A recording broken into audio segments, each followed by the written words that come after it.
Diqqat! Shoshilinch tezkor xabar. Bugun O'zbekiston hududida qaysi viloyatlarda yomg'ir qor yog'ishi ma'lum qilindi.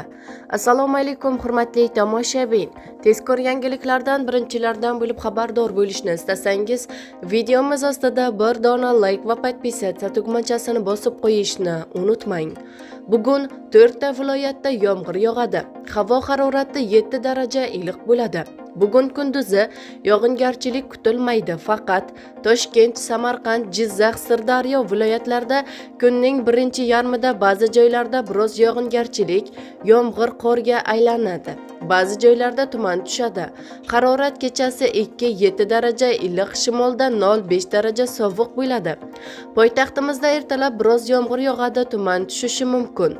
Harorat 5-7 daraja iliq bo'ladi. Tog' oldi va tog'li hududlarda vaqti bilan yog'ingarchilik, yomg'ir qor bo'ladi. Ba'zi joylarda tuman tushadi.